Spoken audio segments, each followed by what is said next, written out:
Hoje a gente vai falar sobre como tirar a sua ideia do papel. Eu estou aqui com a Diane, que é compras na Motonic. Entrou há pouco tempo no nosso time, né, Di? Mas já fez bastante diferença aí pela tua energia, a forma como você faz as coisas. Vai ser um papo bem legal. E a gente também está aqui com a Denise Remor, que é presidente do Grupo Magnetron, investidora da Motonic, que incentiva tudo isso que a gente está fazendo hoje. E até estava me lembrando essa semana dos nossos primeiros passos do programa Mulheres da Mecânica, que trouxe a Débora aqui para dentro da Motonic, e a gente estava tirando uma ideia do papel. Então, foram várias decisões que a gente teve que tomar enquanto isso. Como começar isso? Eu falei, Denise, me ajuda. O que a gente faz primeiro? E a Denise adorou a ideia e me colocou em contato com as pessoas que precisavam para a gente começar a fazer isso. Então, Denise, você tem muita experiência com tirar ideias do papel, né? Como investidora e como presidente do Grupo Magnetron. Conta pra gente o que você acha que é mais importante para esse primeiro passo. Tenho uma ideia, como que eu começo a materializar isso? Bom, primeira coisa, boa tarde, pessoal. Que alegria estar aqui podendo conversar com vocês. É muito legal eu ver pessoas conhecidas, pessoas amigas, pessoas que eu estou conhecendo hoje. Então, é um grande prazer estar aqui com vocês. Como tirar uma ideia do papel? Bom, eu sou uma pessoa que tem várias ideias e nem todas saem do papel. E por que nem todas saem do papel? Porque a gente tem que olhar para essa ideia e ver se ela é viável. Sabe aquela coisa de você pegar um papel em branco e colocar assim, um risco no meio, isso é positivo, isso é negativo. E começar mesmo a desenhar e escrever. Isso é possível, isso não é possível. Quais são os pontos que a gente pode trazer para construir e o que isso impacta. Então, assim, quando nós temos uma ideia, tem que ter planejamento, avaliação e fazer também. A gente tem que vender essa ideia. Por exemplo, a Motonic. A Motonic, cadê o Rodolfo? Eu acho que eu vendi essa ideia para você, né, Rodolfo? Então, assim, eu consegui vender a ideia da gente ser uma empresa de serviço com soluções para motociclistas. E aí o Rodolfo acreditou nessa ideia. Mas não basta só acreditar. A gente começou a planejar como é que tirava essa ideia do papel. Para isso, claro, precisa planejamento e precisa de recursos, gente. Porque uma ideia não é uma coisa barata. Uma ideia é uma coisa cara. Você construir uma oficina como essa, você construir um e-commerce, e isso também tem o impacto do recurso que você precisa investir. Então, tem que haver essa análise financeira, saber que esses, vamos supor assim, R$100 que eu estou investindo hoje, quando que ele vai retornar? E ele vai retornar com lucro, como é que é? Então, eu acho que a grande dificuldade é essa análise, porque ideias eu acredito que todos nós temos,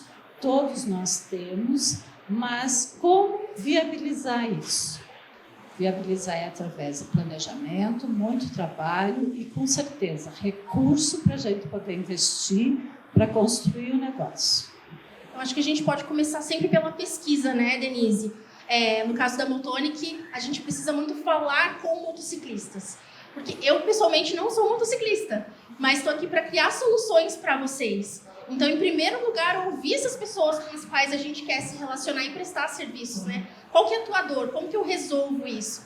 E isso é viável ou não? As pessoas vão querer adquirir isso ou aderir à sua ideia? Por exemplo, é o evento que a gente está fazendo hoje, né? Todas vocês aderiram à nossa ideia de estar aqui conversando com a gente. Então, essa validação é muito importante, né? Eu acho que na tua missão aí de abastecer o nosso estoque, você tem que fazer essa análise de viabilidade todo o tempo, né? Conta como que é quando você tem uma ideia de um produto novo para trazer para a gente. Que tipo de estudo que você faz? Como que você desenrola isso? Primeiramente, boa tarde também, né? Prazer, tá lindo assim, cheio de mulheres aqui. Né? A nossa oficina acho que nunca teve tão linda assim, né? Quando a gente começa ali a pesquisar um produto ou alguma coisa para colocar, né, no vendas, no PDV, alguma coisa assim, o primeiro passo é a gente começa a pesquisar realmente se aquele produto tem viabilidade de mercado. Pesquisa se ele tem saída, se ele tem aderência ao mercado, começa a procura dos fornecedores, também a validação do fornecedor, se aquele fornecedor é um fornecedor com boa reputação, se o produto também tem boa reputação. Então, é tudo uma questão de pesquisa mesmo. A minha parte ali é muita pesquisa, análise do mercado, como que está saindo tudo isso. Então, eu tenho a minha ideia lá do produto que eu quero, o fornecedor que eu quero. Então, eu tenho que fazer todo esse trabalho da pesquisa e da validação antes de comprar, né? E para se eu comprar, eu tenho que ter certeza que aquele produto vai sair, né? Muitas das vezes acontece de não dar certo. Mesmo tendo tido todas essas validações, acaba não dando certo, em outros casos dá muito certo. Então a gente tem a ideia ali e realmente tem que buscar um jeito de fazer ela rodar tanto antes quanto depois da compra. Legal, Di. Eu acho que essa análise de viabilidade tem tudo a ver com o trabalho que a gente faz aqui em produto também, que é testar a nossa ideia.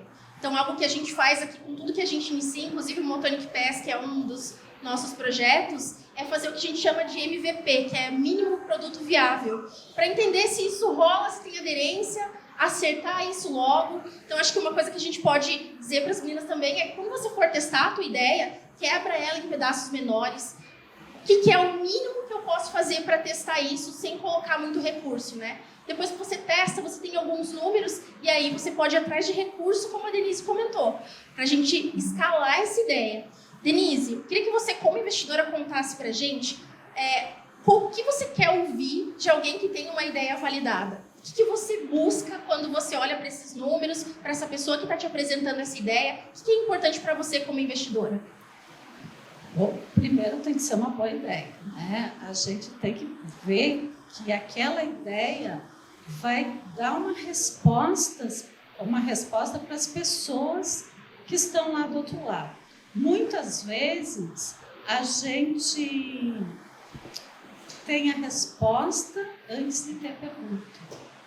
Isso pode acontecer em alguns segmentos de negócio, mas na maioria, e não é muito comum, mas na maioria das vezes a gente tem que perguntar: esse meu produto é aderente a esse público, a esse nicho? Porque também nós temos vários nichos. Assim, a empresa da onde eu venho, que é a Magnetron, que é a primeira empresa do grupo, é uma empresa que ela atende principalmente público de motos de baixa cilindrada. Hoje, na Motonic, a gente já está mudando essa realidade e está trazendo motos com cilindradas mais altas, porque o mercado está demandando isso e a gente acreditou e acredita que seja um nicho interessante de mercado e principalmente aqui, com quem que nós estamos falando? Com mulheres. Nós precisamos, por exemplo, uma oficina que ela atenda bem esse público e que ela seja amigável com esse público. Um pouquinho antes, a gente estava falando da questão do machismo e da inserção da mulher dentro desse universo, que é um universo bastante masculino. Então, se você vem para uma oficina onde a receptividade é outra, onde é amigável você estar aqui, isso acaba sendo um produto e um produto muito mais amigável e algo que é a resposta daquela pergunta que a gente fez. É o nicho que a gente quer atender? É o nicho que a gente quer atender. E isso é muito bacana, gente, porque assim, a nossa empresa, eu sou uma mulher num mundo muito masculino. A Débora é uma mulher num mundo muito masculino. vocês são mulheres no mundo masculino. Por mais que a gente diga que não tem machismo, ainda tem. Ontem eu fui numa reunião onde eu era a única mulher e foi muito engraçado. No começo, os homens me trataram assim, com uma certa distância. Quando eu comecei a falar e eles entenderam que tinha conteúdo, a coisa passou a ser mais amigável. Então, eu também quero dizer para vocês que para fazer negócio, não é só negócio. A gente tem que ter repertório, a gente tem que ter repertório de conhecimento, a gente tem que ter qualificação, a gente tem que ter experiência, teste aquilo que você quer fazer. Procure, assim, quando você sai na rua, preste atenção aonde você está inserido, porque dali a pouco é ali que você vai encontrar uma resposta para a tua pergunta. E isso chama repertório, gente. Esses dias eu estava na farmácia, adoro contar histórias. É porque assim, o meu hobby é escrever, então eu adoro escrever histórias e contar histórias. Eu estava na farmácia e aí chegou alguém acho que era iFood, alguma coisa assim, um entregador. E disse bem assim para a moça: olha, eu tenho que comprar tudo isso, mas eu preciso carregar meu celular, porque meu celular está acabando a bateria. Daí eu fiquei pensando, disse, gente, aí está uma oportunidade de negócio, de facilitar a vida de quem a gente atende lá na oficina, de colocar isso lá na nossa rampa do PES. Porque assim, não adianta eu atender ele na troca de óleo se eu não atender ele para carregar o celular, porque o celular hoje é a ferramenta de trabalho. Então, eu contando essa história para vocês, é o seguinte, às vezes a gente se dá conta que a solução do nosso negócio está no lugar mais inusitado. Por exemplo, foi na farmácia que eu encontrei uma resposta interessante para agregar no nosso negócio. Então, gente, procurem ter curiosidade, repertório, que com isso vai ficar muito mais fácil vocês trazerem a resposta para o negócio de vocês e vocês empreenderem também. Eu acho que isso é muito conseguir casar diversas coisas e chegar numa solução, né, Denise?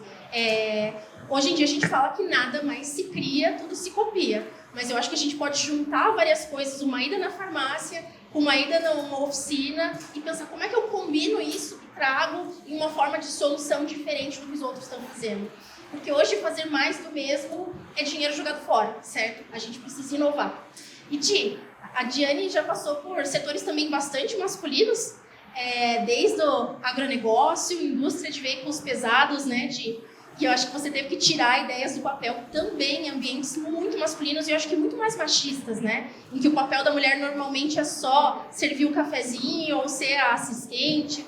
Como é que foi para você, na tua experiência, lidar com isso e ser uma profissional fora da curva? Sempre tem um pouco ali de, né, um certo, infelizmente ainda, né, um certo preconceito de uma mulher em ambientes totalmente masculinos. No agro, principalmente, acho que 95% são homens. Agora, né, de um tempo para cá, que está surgindo mais mulheres nesse setor, né? Mas realmente, assim, tanto no aftermarket eu trabalhava também voltado para a linha pesada, também um ambiente totalmente masculino. Duas rodas ainda é um ambiente muito mais masculino, mas é claro que a gente já está tomando conta, né? Mas sempre tiveram situações que, como a Denise falou, né? Você chega no ambiente, é só você de mulher, e o ambiente comercial ainda é muito masculino.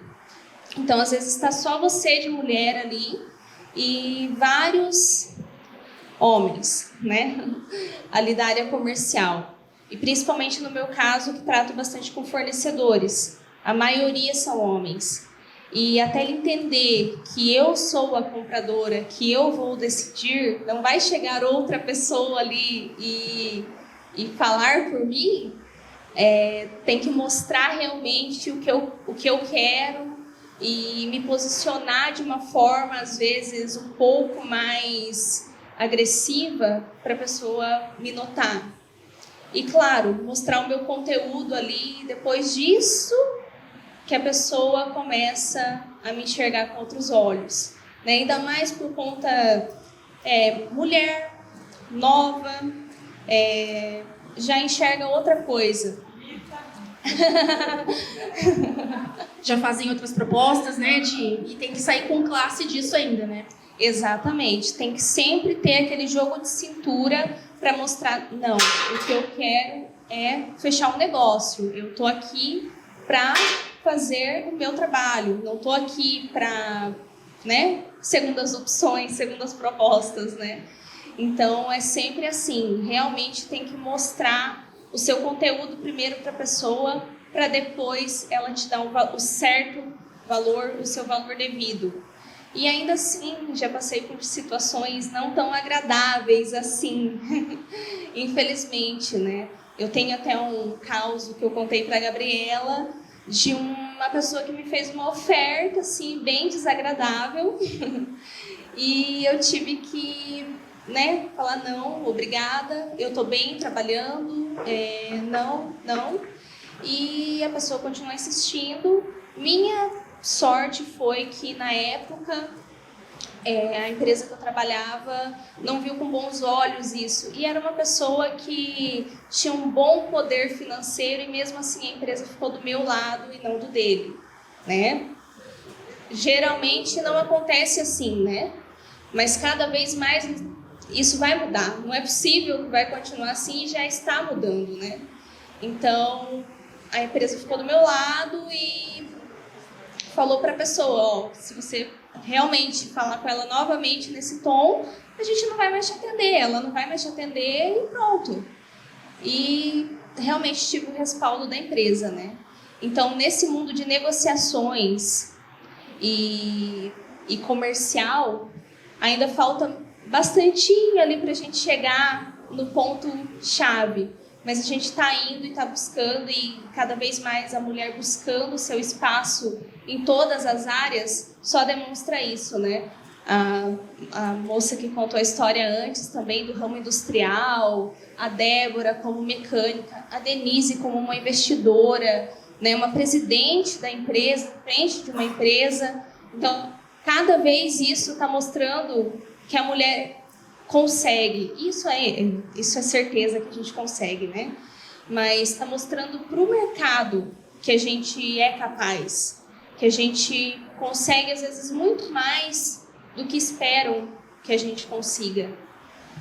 Legal, Di. Eu acho que o que vocês mostraram pra gente é que precisa de coragem para fazer essas coisas. Porque a gente não está na mesma linha de equidade do que os homens, infelizmente. Porque a gente tem que se provar 2 vezes para dizer que a gente é capaz, que nós temos conteúdo e somos tão boas quanto, né? Então, acho que essa dose de coragem é o que a gente tem que pegar para si, abraçar e falar, eu vou em frente. Eu tenho uma ideia, eu vou tirar ela do papel, vou dar esse primeiro passo, vou quebrar em pequenos pontos, pequenos grandes objetivos para a gente alcançar e, enfim, errar bastante. Aqui na Motônica a gente erra bastante, mas também acerta, né? E ter essa coragem. Aprender com os erros, gente. Isso é fundamental na vida e nos negócios. É nós aprendermos com os nossos erros. Isso traz experiência, traz maturidade e traz sabedoria. E acho que não desanimar, né, com esses erros que a gente pode cometer no meio do caminho, que é exatamente isso, né, Denise? É o que eu não vou fazer de novo.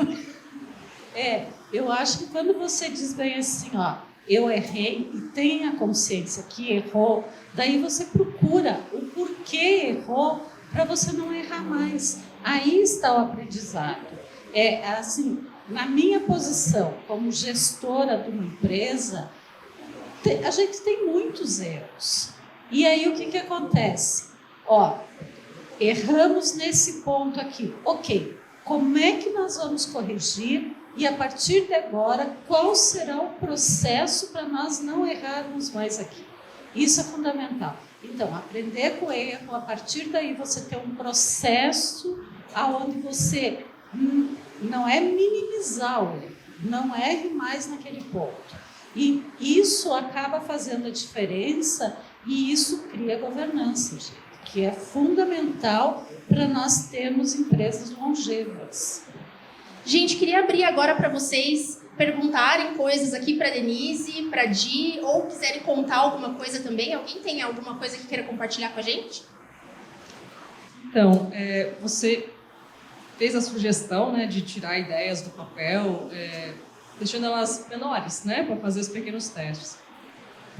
Aqui eu consigo visualizar, né, você tem uma prestação de serviço que vai precisar de peça e isso vai girar, né, um valor ali. E quando é somente a prestação de serviço, eu sou fisioterapeuta, então eu vendo basicamente um serviço, um equipamento, como é que eu consigo agregar itens no meu atendimento, no meu negócio, digamos assim, para vislumbrar outras coisas que nesse momento eu não estou conseguindo. Você poderia me dar uma dica, se você puder, enfim? Vou te dar uma dica mesmo, tá? Primeiro, quem que você quer atender? E aonde você quer atender? Eu vou te contar a história da minha massagista, que a gente tem uma relação de quase 30 anos. Meu filho era criança, hoje ele já está casado, depois a esposa dele, inclusive, vai falar com vocês. E eu conheci a Terezinha logo que ela chegou de São Paulo e ela trabalhava com a Ala Sherman, que não sei se alguém já ouviu falar, mas era uma pessoa assim, muito conhecida alguns anos atrás. E aí ela veio com cartas de recomendação e por acaso a tia dela trabalhava no refeitório da empresa e me disseram, olha, tem assim, você quer experimentar, fazer uma massagem?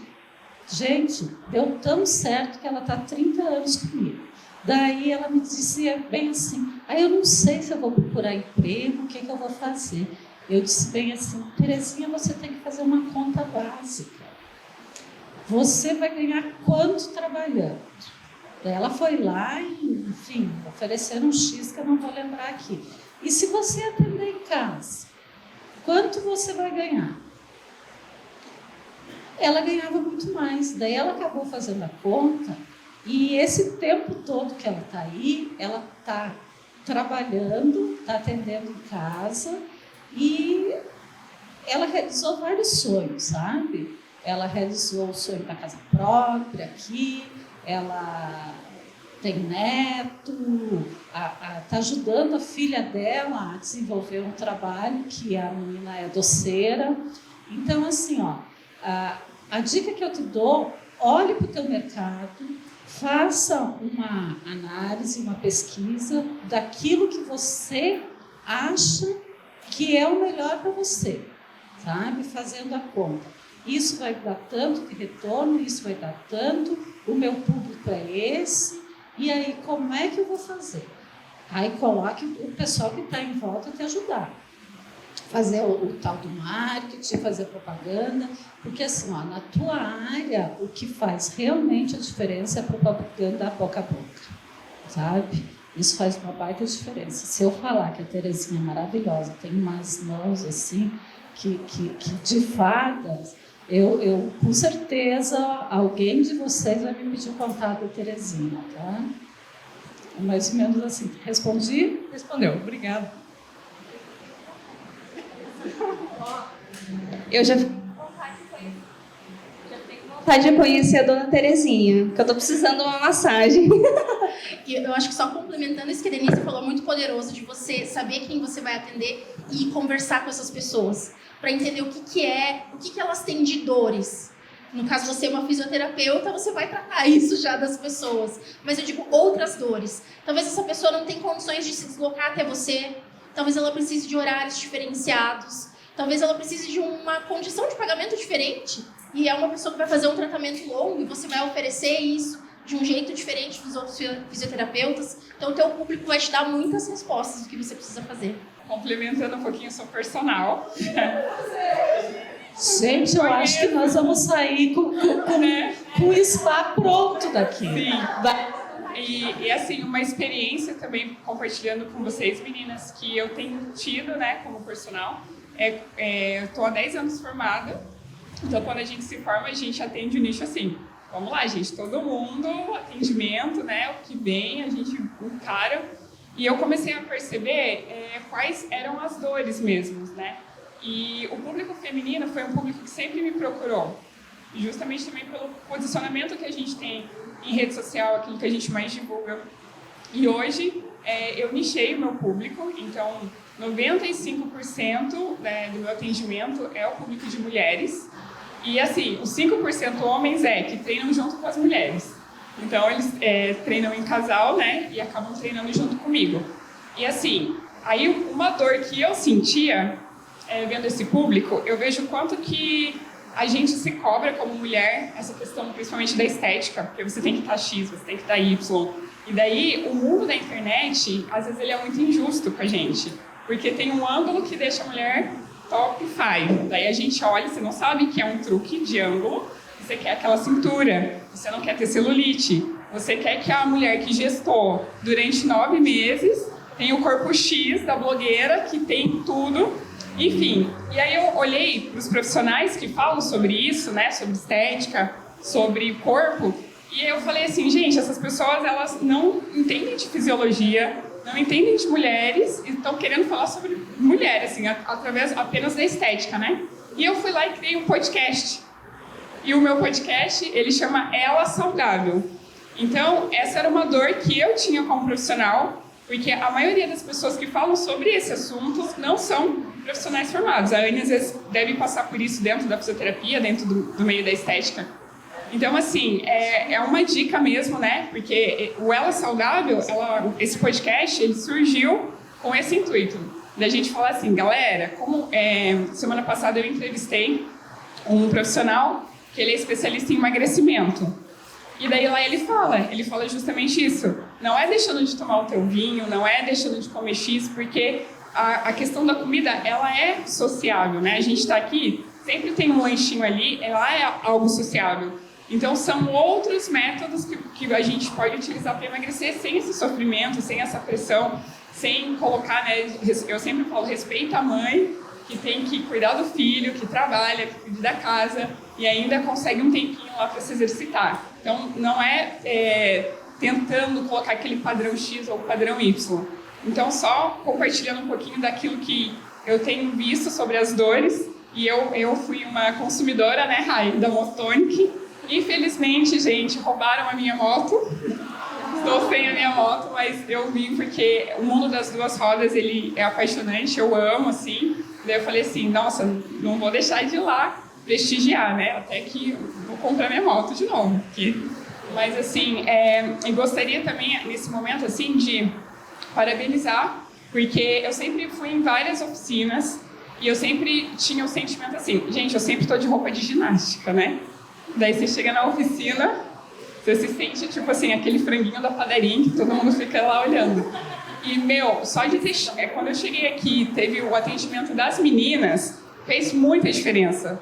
Tipo, eu moro do outro lado da cidade e eu vinha pra cá, porque o cuidado que se tem, e eu falo pra todas as minhas alunas, né? Porque tem alunas que têm moto. Falo, vocês têm que conhecer lá, porque vocês têm um tratamento diferente.